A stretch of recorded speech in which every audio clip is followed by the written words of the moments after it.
Welcome to our continuing series, Questions and Answers for a World in Crisis. Today, Sadhana, Part 3. From the Mother. The whole life is a sadhana. It is a mistake to cut it into bits and say this is sadhana and that is not. Even your eating and sleeping should be a part of sadhana.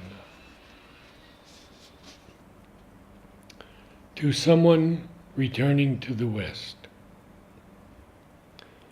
everything can be a part of sadhana.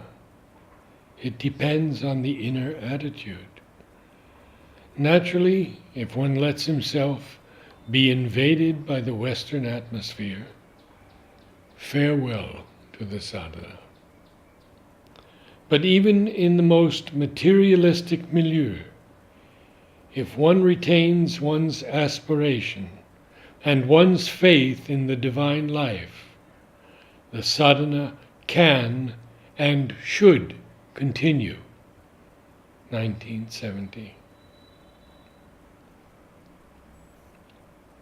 Question: is there any difference between the answers "you may" and "if you wish"? I think that when you answer "if you wish," it means that you don't like it very much. Is it so? Mother: if you wish obviously implies that there is a risk that the consequences of what you want to do may not be very good for your sadhana. But also that perhaps you are not yet ready to make the progress necessary for you not to do what you would like to do. 29 May 1933.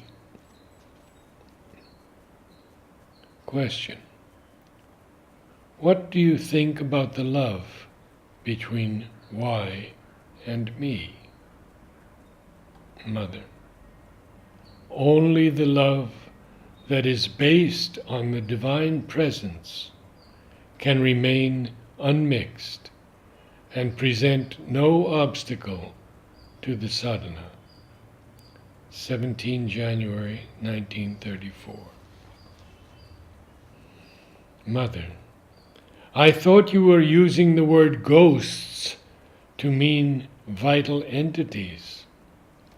Those beings are certainly not the ones who can help you in your sadhana. Question: isn't it undesirable if Y sometimes talks to me about his sadhana? Mother: as long as you do not give him any advice, it does not matter much. As a general rule, however, the less one speaks about sadhana, the better. 6 March 1935. It is certainly not sadhana that stands in the way of inner peace. On the contrary, for the sadhana is based entirely on this inner peace, which is the essential condition for progress. To enter into contact with the psychic consciousness, a patient concentration is indeed necessary. 14 May 1935. Question: I am turning more and more towards study and giving less attention to my sadhana. I do not know whether this is desirable. Mother: it is all right. Study can become part of sadhana. 8 December 1936. Question. My dear Mother, would it be desirable to become intimate with Y? Mother.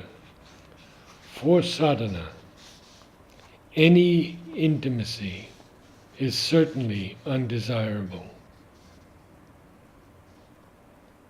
Question. I would like you to tell me something about my sadhana. I need to know. Mother.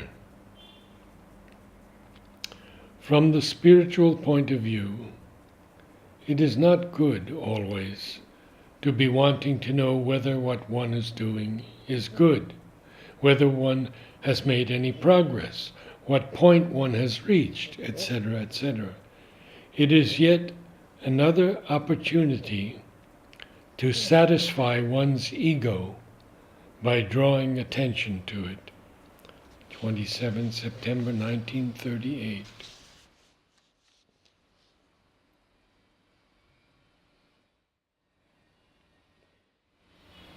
Mother, it seems to me that apart from the work at the building service, if you feel like studying, it would be better to read Sri Aurobindo's books seriously and carefully without hurrying. This will help you more than anything else for your sadhana. 9 March 1941. Question. Mother mine, sometimes I am translating stories written by various people both in the ashram and out of the ashram. If I want to send them to press, may I do so? In these days it would be inconvenient for thee to give approval on each one. Does this literary work help me in my sadhana, or is it a hindrance? Mother. You can do this translation work occasionally, but not to the extent of getting absorbed in it. The consciousness must remain free for the sadhana. Love and blessings. 29 December 1938. Mother, for the sake of sadhana and for the sake of work, it is always better to work silently. The disciple informed the mother that he had measles and asked her blessings to cure him. He also noted that he had come to the ashram not to do sadhana, but only to work. My blessings are with you. You must take this illness as a sign that in spite of all your convictions, perhaps even resolutions, you have to do sadhana, and to add to your outer consecration in work, the inner consecration.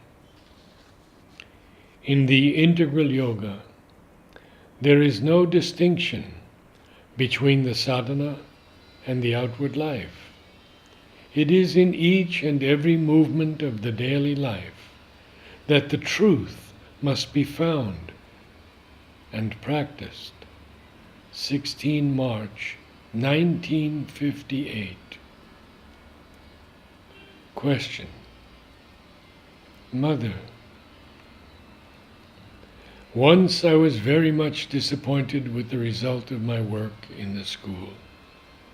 I wanted to give up. You said that I should work for 7 years and then ask for your advice. This year, I have finished 7 years of my schoolwork. The students enjoy my classes, but they do not like the fact that I make them work. I do my best, but fail to satisfy them. Tell me whether I have to continue. There is no dearth of teachers. There are several who would like to replace me. They think that mine is a position of prestige. Mother, try for 7 years more. We shall see afterwards. I can add that teaching, with all its moral consequences, is part of your sadhana, with love and blessings. 11 November 1965. There are two parallel things that, from the eternal and supreme point of view, are of identical importance, in that both are equally essential for the realization to be a true realization. On the one hand, there is what Sri Aurobindo, who, as the avatar, represented the supreme consciousness and will on earth, declared me to be. That is, the Supreme Universal Mother. And on the other hand, there is what I am realizing in my body through the integral sadhana. I could be the Supreme Mother and not do any sadhana. And as a matter of fact, as long as Sri Aurobindo was in his body, it was he who did the sadhana, and I received the effects. These effects were automatically established in the outer being, but he was the one doing it, not I. I was merely the bridge between his sadhana and the world. Only when he left his body, I was forced to take up the sadhana myself. Not only did I have to do what I was doing before, being a bridge between his sadhana and the world, but I had to carry on the sadhana myself. When he left, he turned over to me the responsibility for what he himself had been doing in his body, and I had to do it. So there are both these things. Sometimes one predominates, sometimes the other. I don't mean successively in time, but it depends on the moment. And they are trying to combine in a total and perfect realization the eternal, ineffable, and immutable consciousness of the executrix of the Supreme, and the consciousness of the sadhak of the integral yoga, who strives in an ascending effort towards an ever-increasing progression. Question: how is the divine the sadhana? Mother: because it is the divine who does the sadhana in the being. Without the divine, there would be no sadhana. Only you know nothing about it. You think you are under the illusion that it is you. And precisely, so long as you are under this illusion, you must make an effort. But the truth is that it is the divine who does the sadhana in you, and that without the divine, there would be no sadhana.